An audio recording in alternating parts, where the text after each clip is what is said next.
Muy buenos días, qué bueno poder estar una vez más aquí para compartir el mensaje de la palabra de Dios. Saludo a todos los amigos, a toda la familia en la fe, con la paz de Cristo Jesús. Quería recordarles que el día domingo 12 de julio, en la prédica asignada con el número 35, yo había hablado acerca de algunas señales que están dadas en la palabra de Dios, advertidas en la palabra de Dios, más de 2000 años atrás, respecto de lo que habría que suceder en los postreros tiempos. Aquella prédica se llamó Entrégate por completo, ¿sí? Si usted quiere revisarla un poquito, fue una prédica con alguna ilustración que hablaba de aquellas cosas que la palabra de Dios dice que tendrán, que habrían de cumplirse en los postreros tiempos, es decir, en estos tiempos. ¿A qué se refiere los postreros tiempos?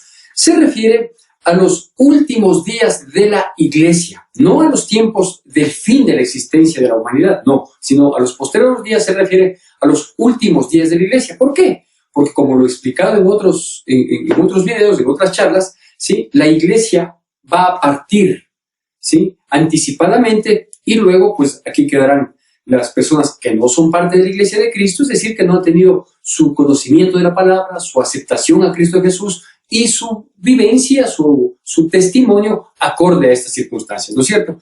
Entonces, todo lo que se refiere a los postreros tiempos habla esto, es decir, a los últimos días de la iglesia aquí en la tierra.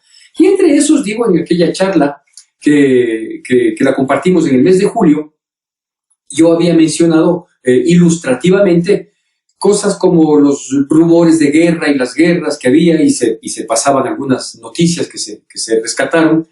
Se hablaba de los terremotos y manifestaciones naturales, se hablaba de los diluvios que hay hoy en día en muchas regiones del mundo y que están arrasando, acabando, cobrando vidas y acabando con las viviendas, con el agro, etcétera, etcétera. Hablaba también, según recuerdo, de las plagas, de las pestilencias que hay, como la que estamos pasando, y había unas plagas de langostas voladoras ahí que hubo en Argentina y en otros lugares del mundo, ¿cierto? Entonces, todo eso era como para demostrar, ¿sí? Que la palabra de Dios es de Dios, que es inspirada por Dios, tanto así que miles de años atrás fue advertido acontecimientos que hoy están sucediendo. Pues esta no podría yo decir que es una continuidad de esa predicación, porque si así hubiera sido, Dios me habría dado posiblemente de inmediato para el domingo seguido o para el miércoles subsiguiente, quizás esta charla que le quiero compartir, esta prédica que le quiero dar, ¿sí? Sino que más bien esta viene a ser como un adicional de aquellas cosas que igualmente fueron advertidas 2000 años antes o más y que hoy se están cumpliendo. Así que a esta le vamos a llamar una señal peligrosa. Una señal peligrosa, es decir, es algo que está dicho en la palabra de Dios desde hace mucho tiempo, que hoy se está cumpliendo y que ciertamente es peligrosa. Peligrosa para quienes la estamos viviendo, ¿sí? Seamos cristianos o no seamos cristianos, seamos creyentes o no, etcétera, etcétera, pero es peligrosa. Así que este tema se llama una señal peligrosa. ¿Y a qué me refiero? Me refiero a un conjunto humano, a un grupo humano que existe hoy desde hace algún tiempo y que han sido denominados o conocidos como los millennials o los mileniales. ¿Quiénes son los mileniales? Bueno, yo les conozco, yo les percibo, yo sé quiénes son. La Biblia me lo advirtió 2000 años antes que estos iban a existir, pero quise tener unos apuntes muy claros para tratar de no fallar en cuanto a la descripción, características, comportamiento de este grupo humano. Y dice, por ejemplo, que los mileniales son todo este grupo de personas, algunos ya son un poquito adultos, porque son los nacidos entre el año más o menos, aproximadamente, de acuerdo a las versiones, teorías, criterios, son años más, años menos, pero son los nacidos entre la década de 1980, ¿sí? Hasta más o menos el año 2000. Hay quienes le reducen un poquito, hay quienes le extienden un poco más. Estas personas tienen una característica especial, que ellos nacieron con la tecnología, o podría yo decir inclusive con la tecnología avanzada, ¿sí? Es decir, son nuestros hijos. Yo supero los 50 años, yo tengo 56 años, y más o menos mis hijos nacieron entre esos años, ¿sí? Mi hijo, el mayor, nació en el año 90, mi hijo, el último, nació en el año 93, y ya unos años antes, es decir, una década antes, desde 1980, ya comenzó a haber una revolución tecnológica, que por un lado a nosotros, ¿sí? que somos de los 60, de los 50, nos cogió de repente y con unos cambios inmediatos, permanentes, ¿sí? de mejoramiento en la tecnología, que prácticamente nos dejaron casi a un lado de lo que se convirtió en mundo, en este movimiento tecnológico. Es por eso que ellos también, según una versión, dice que se les conoce como los chicos smartphone, ¿no es cierto? ¿Qué características tienen estos muchachos? Bueno, pues por el hecho de haber nacido en una era tecnológica, ¿sí?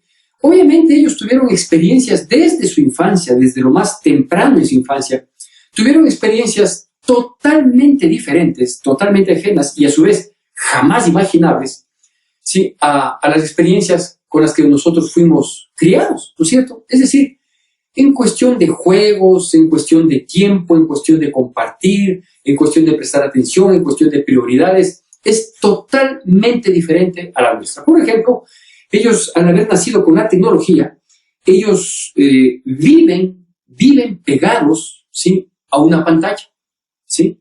Pues en sus inicios, por ahí de los 80, eran pegados a una pantalla de televisión, ¿sí? Adjuntos, ¿sí? Unos cables que siempre estaban ahí cruzados, aquí con el control para jugar, ¿no es cierto? Desde que se jugaba con el PlayStation, antes tenían otros nombres inclusive, ¿sí? Y ellos ya nacieron, esas fueron sus diversiones, esas fueron sus distracciones, y siempre pegados en la pantalla. Obviamente iban avanzando en edad, y en la edad luego pues ya no era pegado en la pantalla de la televisión, sino la de la computadora, la de la tablet, y ahora en los teléfonos inteligentes, ¿no es cierto? Entonces, ellos reúnen ciertas características por el mismo hecho de haber nacido y crecido con la tecnología, son muy ligados a la tecnología, son dependientes de estos aparatos electrónicos, de estos aparatos computarizados, tanto así que el separarles a ellos, ¿sí? de su computador, separarles de su teléfono, es la muerte, ¿no es cierto? Separarles de sus juegos, de sus videos, o de todo lo que pueden hacer, como es el chateo, etcétera, etcétera. Separarles de ellos es prácticamente quitarles media vida, por decir algo, ¿sí? Y obviamente eso genera una ira, eso genera un resentimiento con quienes se pretende que dejen en algún momento esos aparatos. Entonces, esto inclusive ha llevado a que haya más sentimiento de afectividad a los aparatos electrónicos, con quien digo son tremendamente dependientes, que a las personas que deberían ser sus allegados, como sus padres, sus familias. Es decir, hay más cuidado, protección, sentimiento hacia un aparato electrónico que hacia personas con sentimientos, como son su círculo cercano social. Y esto digo da algunas características. Por ejemplo, ellos son tremendamente obsesionados con todo lo que es redes sociales, ¿no es cierto? Y se deriva de las redes sociales, por ejemplo, todos estos selfies, ¿no es cierto? Entonces, su existencia es virtual, porque ellos existen para muchas personas y muchas personas existen para ellos, pero en realidad son virtuales, no son tangibles, no son personas reales a quienes se les conoce verdaderamente en su contexto humano, ¿no es cierto? Sino que se conoce solo lo que se proyecta a través de las redes sociales. Entonces, es por eso que hoy hay tanto engaño, inclusive hay tanto delito, hay delitos cibernéticos. ¿Por qué? Porque una es la imagen que proyectan, ¿sí? Convencen a otras personas, y una vez que están convencidas, pues les causan daño, les causan fraudes, perjuicios, etcétera, etcétera. ¿Por qué? Porque no conocen a personas reales, son personas virtuales, personas imaginativos, ¿no es cierto? Y hay características, por ejemplo, como que ellos son aislados, por ejemplo, dentro de casa, son muchachos muy aislados, se cierran la puerta de su dormitorio y se concentran en en su computador, en su aparato electrónico, y ahí están ellos viviendo su mundo, ¿no es cierto? Entonces, no tienen un grado de afectividad con su entorno social, con su familia, ¿sí? Y ese aislamiento hace que ellos tengan miles de amigos virtuales con quienes ellos también proyectan una imagen a través, por ejemplo, de las famosas selfies. Entonces toman fotos por aquí y por acá, y claro, nosotros hemos visto, por ejemplo, toda la pornografía infantil en que hoy existe, algo que no era nombrado, pues, años atrás, ¿no es cierto? No era nombrado, ¿por qué? Porque simplemente era imposible, ¿sí? A menos de que alguien, por excepción, algún psicópata por ahí, capturaba, raptaba, robaba a una criatura para unos protervos y mezquinos y, ¿qué le digo?, crueles propósitos, ¿no es cierto? Pero hoy no, hoy encontramos desde niños, niñas, que se toman sus selfies por pedido de quienes están al otro lado de la pantalla, ¿sí? Y posturas sensuales y bueno, vaya usted a saber qué nomás hay, que es muy común, y esto es lo único que yo hago, es repetir lo que se oye en las noticias del mundo y de nuestro país, ¿no es cierto? Entonces ellos tienen este apego, esta dependencia de redes sociales, ellos tienen esta dependencia de los selfies, se toman 800 millones de fotos en sus 20 años, ¿sí? Ninguna impresa, ninguna recuerdo, porque todas las que tienen, las tienen guardadas, archivadas en su tablet, la tienen archivadas en su computador, la tienen archivadas en su teléfono, cambian de teléfono, se les dañó, ahí quedó todo el recuerdo, ¿no es cierto? Entonces, no habiendo recuerdo tampoco hay sentimientos emotivos, como cuando uno cogía antes un álbum de fotos, ¿no es cierto? Y decían, mira, cuando eran niñitos, ve cuando nos fuimos a este paseo, qué linda que era la abuelita. Hoy no, hoy se toma 500,000, 800,000 millones de fotos y a la postre esas se desvanecen por los motivos ya conocidos.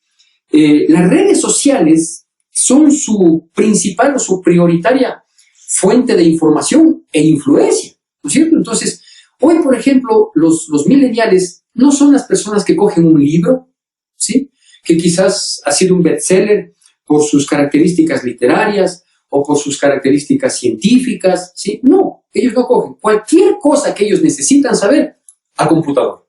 Entran a cualquiera de esos programas de los que consultan, les sale varias opciones, investigan, cogen, ven. Entonces, ellos tienen su fuente de información a través del computador. Y claro, cuando nosotros, los mayores, decimos, ¿dónde podré consultar esto? Pero por favor, o sea, nos ven como un desprecio, nos ven como poca cosa, nos ven como dinosaurios, que ¿cómo vamos a decir dónde se consulta? O de pronto uno para coger un diccionario, para ver un concepto extendido, o los varios conceptos y acepciones que le da un diccionario respecto de una palabra, cuando uno quiere tener una palabra perfecta, concisa, que caiga perfectamente en lo que uno quiere decir. ¿Cómo va a buscar eso? En el teléfono nomás, pues, o sea, y ahí le da un concepto vano, un concepto muy vago, un concepto muy simple, pero es esto, ¿cierto? Entonces, su mayor fuente de información y de influencia son precisamente las redes sociales, ¿sí? Como viven pegados a una pantalla,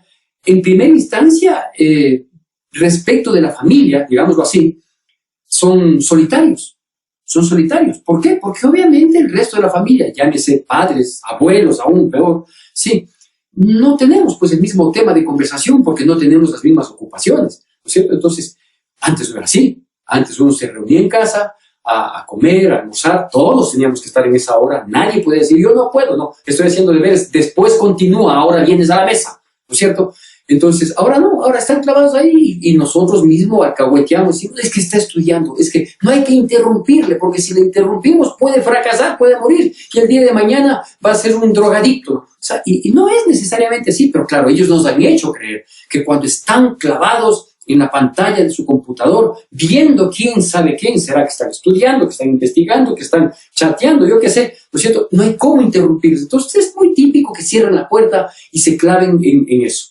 Ese aislamiento familiar, ¿sí? Y reitero familiar porque luego en grupo entre ellos son diferentes, ese aislamiento familiar, estoy hablando de las características de estos millennials como una señal peligrosa de estos tiempos, ese aislamiento familiar hace que ellos también terminen volviéndose carentes de sentimientos, porque el sentimiento surge y nace y se multiplica fruto de la convivencia, pues, ¿no? De hablar, hable, hijito, diga algo, exprésese, no le quede bien solo al celular.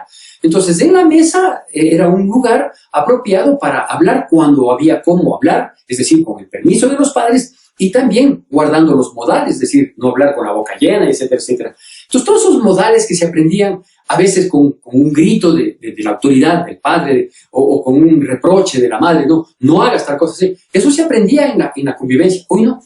Hoy ellos no respetan modales, por ejemplo. ¿Por qué? Pues ellos son así. Ellos no tienen por qué sujetarse a esas ambigüedades, entre comillas, como las califican. Entonces, las características de estos muchachos, de estas chicas, son bastante críticas, porque, por ejemplo, ellos no es que sean muy apegados a producir, pero sí a consumir. Son grandes consumidores y poco productores. ¿Por qué son poco productores? A veces se les dice vagos, yo prefiero no decirles así. Pero hay una razón, por ejemplo, para que ellos no sean muy productivos. Y es que ellos duermen hasta altas horas de la mañana. Entonces, en primera instancia uno dice, es que estos son unos vagos. Ve la hora que es y sigue dormido. Y nos espanta a nosotros, que teníamos en cambio la costumbre de que sea lo que sea, pase lo que pase, digan lo que digan, 6:30 de la mañana todos estábamos en pie y a las 7 todos estábamos desayunando. Dámese vacaciones, dámese feriado, dámese fin de semana, todos a las 7 de la mañana bien peinados, bien acicalados, ¿sí? A sentarnos en la mesa para compartir. ¿Por qué tengo que estar a las 7 de la mañana? Porque hay que compartir. Así era papá. Si usted dice que hay que compartir, entonces hay que compartir. E íbamos, ¿sí? Sin mayor cuestionamiento, sin mayor pregunta, o pura obediencia, y ahí estábamos, ¿no es cierto? Ahora no. Ellos duermen hasta altas horas de la mañana, y uno dice, son unos vagos. En realidad no son tantos. Son sí un poco, pero no tanto, ¿no es cierto? ¿Por qué duermen hasta altas horas de la mañana? Pues porque pasan metidos en esos aparatitos, sí, hasta altas horas de la noche y la madrugada. Entonces, si es que pasan jugando, chateando, en línea o como se llame, hasta las 2, 3 de la mañana, pues sería cruel que a las 6 de la mañana, que es nuestra hora, 5:45, 5:30 de la mañana, la hora de nuestra despertada, sí, entonces sí sería cruel que ellos a las 3 horas les despertemos. Y claro, es difícil que entiendan, porque como están cerrados ahí, o sea, si las redes sociales no les dicen que es así, ellos no entienden que es así. Si le dice el papá, si le dice la mamá, si le dice una persona con experiencia, alguien que tenga una autoridad moral, alguna condición, no entienden, no les cabe, ¿no es cierto? Pero si las redes sociales les dijeran, mira, no es bueno que te quedes hasta tan tarde, tienes que dormir máximo a las 9 de la noche, sí, horas, doblas tus rodillas, horas a Dios y de ahí te acuestas, con seguridad lo harían. Pero como eso no se dice en las redes sociales, entonces no, ellos hacen lo que ellos creen. Entonces a eso se debe que duermen hasta altas horas de la mañana. ¿Por qué? Porque han alterado el orden normal, natural de la vivencia, ¿no es cierto? La Biblia dice que Dios creó el día, le dividió en día y noche, ¿sí? A la noche le puso una lumbrera que se llama luna, ¿sí? Que alumbra menos que la lumbrera de la mañana, que se llama sol, ¿sí? Todo eso lo entienden, todo eso sí tienen capacidad para asimilar eso, ¿no es cierto? Y una vez que se sabe que la noche, ¿sí? Y el día componen las 24 horas, entonces la noche es para descansar, porque ahí uno se renueva, vuelve a tomar energías que se desgastaron en el día. Pero ellos no tienen importancia a eso, ¿no es cierto? Ellos no tienen nada que ver con lo obvio, con lo natural. ¿Por qué? Porque lo obvio y lo natural es para usted, pues. Para mí no. O sea, usted quiere dormir de noche, duerma. Yo no, yo quiero dormir durante el día. Por eso es que es una señal peligrosa esta situación. Entonces hay una situación que hay que irles conociendo, hay que irles entendiendo, ¿sí? Pero hay que ir poniendo orden también. Entonces eso no les permite tener una relación personal, por ejemplo, sí, con personas reales, sino solo con personas virtuales, y obviamente se llega a cometer muchísimos errores, como por ejemplo los matrimonios o las relaciones sentimentales que terminan en matrimonios que se conocieron por internet. ¿Y dónde le conociste? ¿Y quién es la familia? ¿Y a qué se dedica? ¿Y te consta o no te consta? No, estoy perdidamente enamorada. Así, qué bueno. ¿Y quién es? Le conocí en internet. Uy, ¿no es cierto? Vea, a mí sí me parece esto el colmo de los colmos, ¿no? Porque una relación matrimonial es una relación muy seria. Y se supone que es una relación, esa es la idea de Dios, que sea una relación para toda la vida. Por lo tanto, uno no puede, pues, fijarse en una foto y decir, yo me quiero casar con el de la foto, con el de la pantalla, con el que está ahí. No, pues porque si efectivamente llego yo a tener conocimiento de unas personas por las fotos que son subidas a su Facebook o a los grupos que andan buscando parejas, etcétera, etcétera, sí, yo tengo que conocer a esa persona en realidad, pues, de carne y hueso, para ver si es el mismo, porque si no, ¿qué es lo que ha pasado? Que suben fotos, ¿sí?, de unos guapos por ahí, y el rato del rato resulta que ha sido uno que le faltaba un ojo, ¿no es cierto? Y que le dijo que era economista, y lo que ha sido es corto de vista, y que le dijo que él era muy productivo, y en realidad lo que era un vago que solo consumía. Sí, pero lo que se conocieron es con la información que se dieron, pues, pero no con una realidad. Entonces, y tiene familia, tiene mamá, tiene papá. Todo esto es una ridiculez, pues, para los millennials, ¿no es cierto? Es una ridiculez. Por eso había hasta una propaganda, me parece que alguna vez vi, o no sé por qué medio lo vi, cuando un chico llegaba a visitarle a la chica y le abre la puerta el papá, antes se saludaba, se decía, muy buenos días, señor fulano de tal, permítame presentarme, Santiago Fiallos, a las órdenes para servirle a Dios y a usted, ¿no es cierto? Así se llegaba. Entonces, el papá nos quedaba viendo con una carota, pero dentro de sí decía, este muchacho es un caballerito, al menos sabe saludar, ¿no es cierto? Hoy no, hoy golpean la puerta, entran, no se les ven ni los ojos, dicen, hola, y entran. Y cuando uno les pregunta, él se ve, mijito, venga, siéntese. Sí, ¿cómo es eso de, hola, le cae toda la familia? No. ¿Pero qué? Al pobre le expulgas, le estás haciendo un chequeo, ¿qué le vas a contratar como esclavo? ¿Qué te pasa? ¿No? Entonces ahora no es nada raro que se conozcan así en internet y pues lleguen a ser felices por la eternidad. Será también, ¿no es cierto? Y claro, el crecer con la tecnología, como reciben esa fuente de información, ellos creen que esa fuente de información es la verdad absoluta. Por lo tanto, al enterarse de eso y guardar esa información en sus vidas, se creen dueños de la razón y la verdad. Y el ser dueños de la razón y la verdad, o creerse dueños de la razón y la verdad, les hace totalmente implacables. No impecables, que sería lo ideal, sino implacables, ¿no? Lo que yo digo, lo que yo quiero, a mi modo, así es. Y si no, no. Y si no, me frunzo, ¿no es cierto? Entonces, todo eso va carcomiendo su aspecto sentimental y son obviamente personas sin afecto natural, ¿sí? No son sujetos a ninguna autoridad, ni a la autoridad familiar y todo otro tipo de autoridades.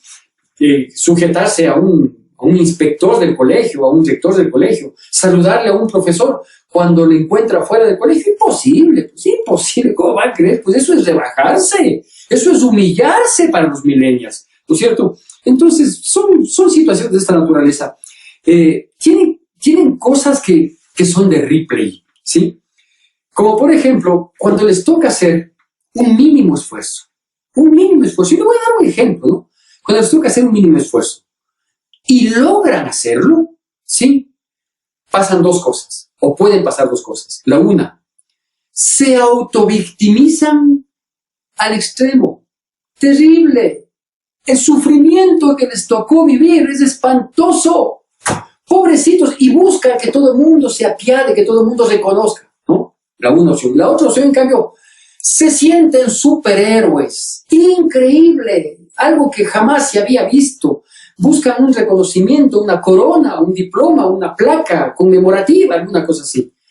Como, por ejemplo, cuando se les manda a hacer una gestión y les ha tocado trasladarse en un bus público o les ha tocado hacer una cola de 1 hora bajo el sol, o cuando les han mandado hacer alguna cosa, alguna compra a 3 o 4 cuadras y no se llevaron el carro porque no se les permitió, porque no estuvo ahí, etcétera, etcétera.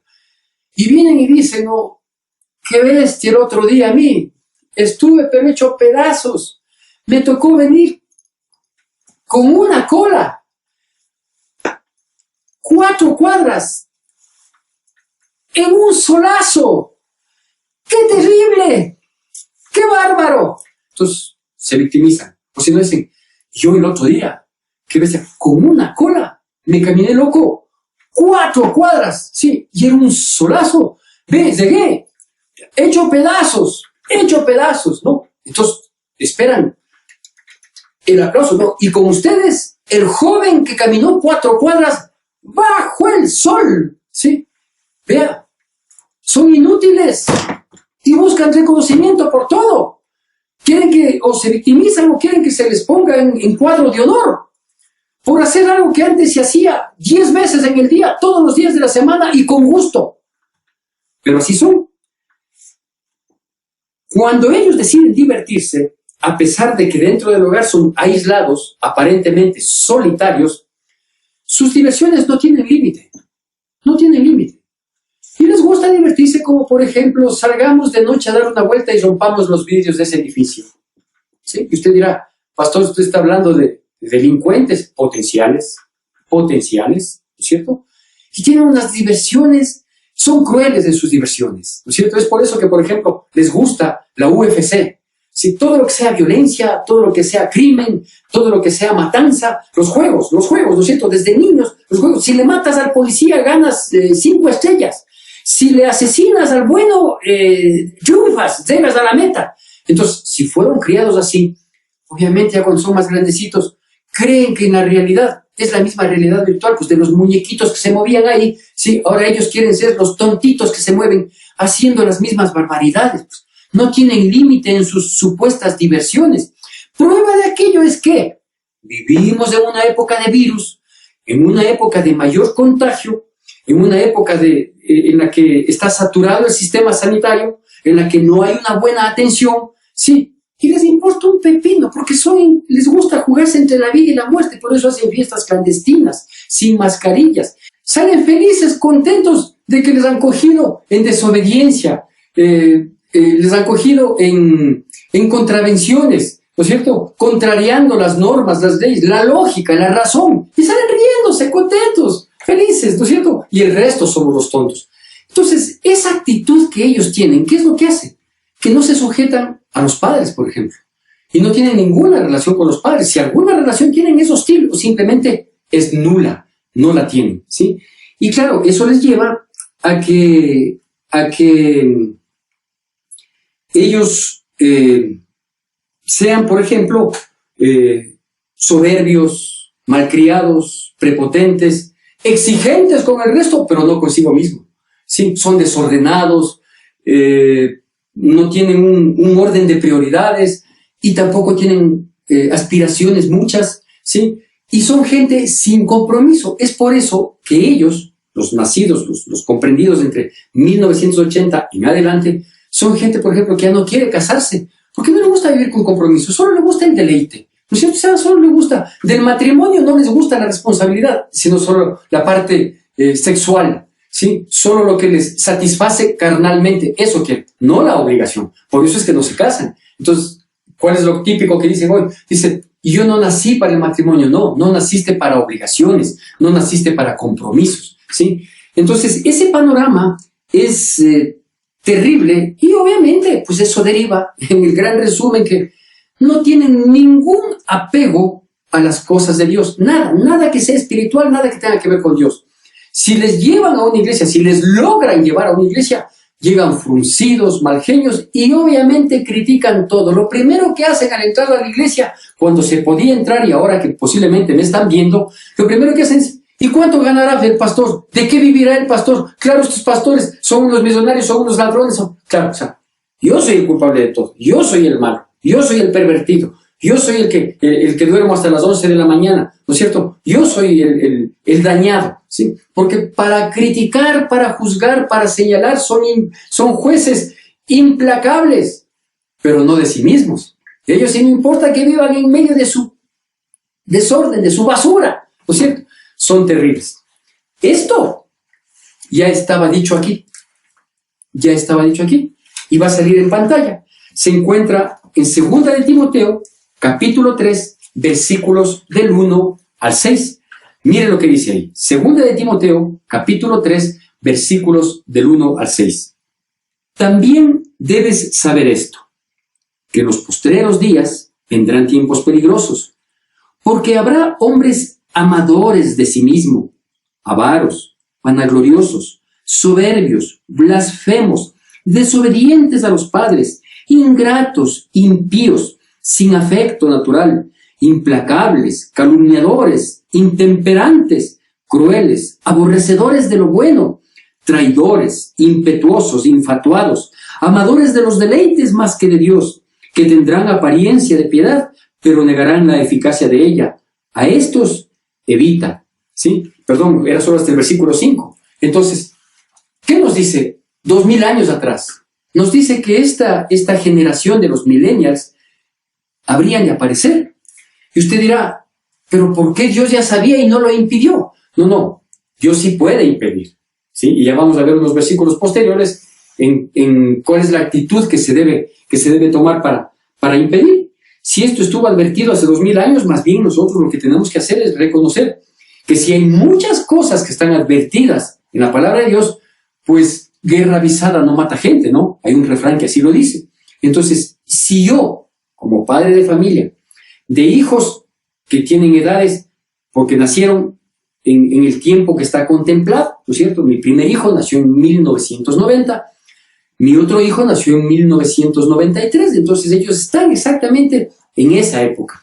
Pero como yo ya sabía que había una generación que estaba advertida para los posteriores tiempos, entonces, ¿qué es lo que uno tiene que hacer? Si yo ya sé que hay esta generación que va a aparecer, ¿sí? Entonces, hay que ser honestos, pues hay que ser consecuentes. Esta generación, ¿de quién viene? No viene de nosotros. No nos corresponde, no corresponde esta generación a nuestros hijos. A ellos les corresponde. Entonces, de mí dependerá que sean millennials o que sean opuestos a los millennials, ¿no es cierto? Que sean, como aquí dice, o que sean contrarios a lo que aquí me advierte. Por eso la Biblia es un libro profético, pues, porque advierte lo que va a venir para que nosotros podamos tomar las decisiones correctas o correctivas. Una decisión de esas correctivas para quienes todavía están a tiempo. ¿Sabe qué les faltó a estos millennials para que sean gente de bien? Para que sean gente respetuosa, obedientes a los padres, sujetos a las autoridades, ¿sí? Que sepan relacionarse bonitamente, que sean útiles para la sociedad, para sí mismos, que tengan aspiraciones, que sean gente de compromiso.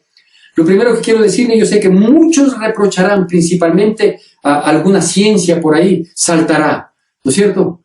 A estos les faltó una buena paliza, eso les faltó.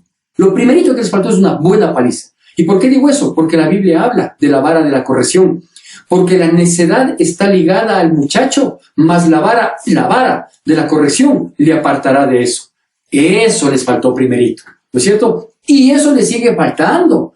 Entonces, si usted que me está escuchando es abuelito de un hijo de 4 o 5 añitos, de un nieto, perdón, de 4 o 5 añitos, ¿no es cierto? Y tiene su hijito, que a lo mejor hasta es millennial, pero bueno, algo ha mejorado, algo ha cambiado. Entonces, ¿qué es lo que tiene que hacer? Pues lo que tiene que hacer es sugerirle, decirle, ven, hijito, esta es una opción de que sea tu hijo o sea mi nieto. Hagamos una cosa, evitemos, porque ya está advertido que esto puede ser, entonces hagamos lo correcto para que no sea, ¿no es cierto? A menos de que, pues, tú te complazcas con un desobediente, con un infatuado, con un... como dice aquí tantas cosas, con alguien que no tenga afecto natural, con alguien que sea implacable, con alguien que sea vanaglorioso, jactancioso, que viva en el selfie, que viva en el gym, que viva en eso, porque yo soy, yo, y nadie más, ¿no es cierto? Entonces, ¿quieres esa cosa como hijo, como hija? No, ¿no es cierto? Entonces, hagamos bien las cosas.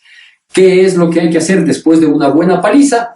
Lo que hay que hacer para que aprendan a ser respetuosos, para que no salgan de la casa sin pedir permiso, para que no se desaparezcan por días, para que no les odien a los padres, más bien hagan lo que hicieron con nosotros. A nosotros nos castigaron, con nosotros inclusive cometieron injusticias, con nosotros aparentemente se desmandaron y somos los hijos más cariñosos y preocupados de nuestros padres. ¿Sabe por qué? Porque nos educaron, ¿sí? Entonces, si hay una respuesta, ¿sí?, favorable a una actitud, pues hay que seguir la actitud, pues así de simple, ¿no es cierto? Por eso es que esta es una señal muy peligrosa. ¿Qué les faltó? Una paliza. ¿Qué les está faltando? Otra. No. ¿Qué es lo que tenemos que hacer? Lo que tenemos que hacer es lo que dice la palabra de Dios, que ahora también va a salir en pantalla, porque no quiero solo asustarle con esos versículos, sino darle la solución que contempla la bendita, preciosa y poderosa palabra de Dios. Y dice así, va a salir en pantalla, en el mismo capítulo 3, los versículos 10 y del 12 al 14. Versículo 10. Segunda de Timoteo, capítulo 3, versículo 10, dice, pero tú has seguido mi doctrina, conducta, propósito, fe, longanimidad, amor, paciencia.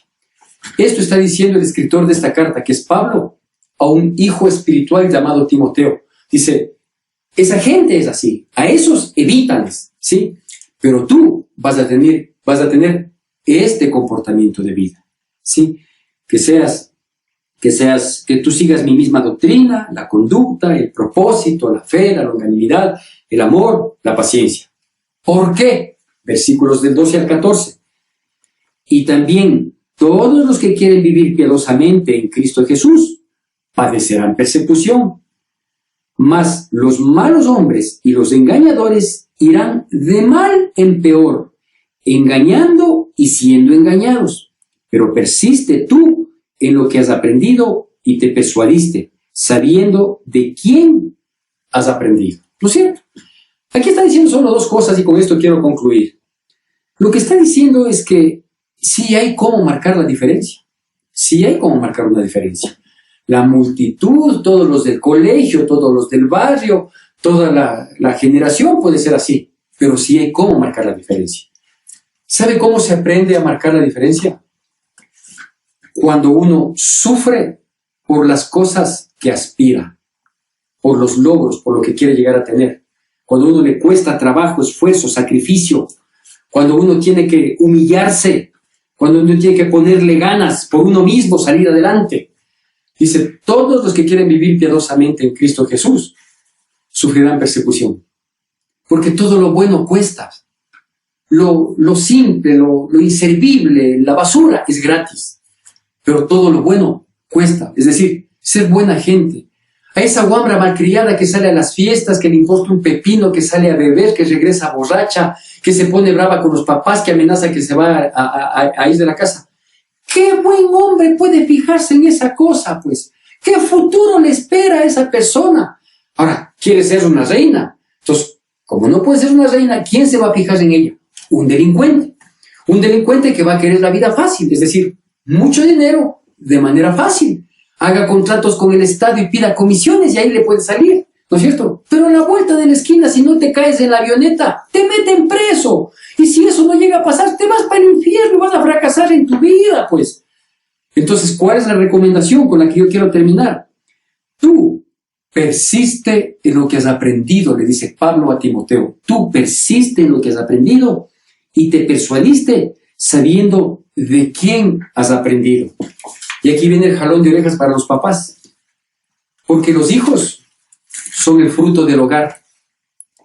Y ellos van a aprender lo que ven, no solo lo que oyen. Y cuando oyen grandes instrucciones, pero esas grandes instrucciones no están respaldadas con grandes testimonios, no va a servir de mucho, por no decir que no va a servir de nada. Por favor, reaccionemos, veamos qué es lo que queremos y miremos estas señales peligrosas que hay. ¿Para qué? Para evitarlas, pues, y tratar de nosotros tener una vida correcta, plena, de paz, de armonía, de respeto, de bendición y de prosperidad en todos los ámbitos de la vida. De usted depende. El Señor Jesucristo está dispuesto a ayudarle.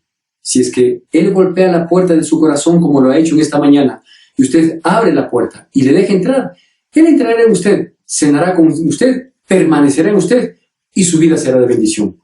Caso contrario, no quiero hablar del otro lado, porque este es el que le conozco. Que Dios le bendiga. Que la gracia del Señor Jesucristo, el amor de Dios y la comunión del Espíritu Santo sea con todos nosotros. Amén. Te recordamos las actividades que tenemos para esta semana. Continuamos orando todos los días a las 9 de la noche por nuestras familias, nuestra congregación, nuestra ciudad y el mundo. El miércoles 19 de agosto, nuestro pastor nos compartirá un mensaje de reflexión. Tu donación es importante para sostener la obra de Dios. Puedes realizar tus aportes en la cuenta de la Iglesia Evangélica Centro de Adoración Cristiana o en las oficinas de la Iglesia. Gracias por acompañarnos.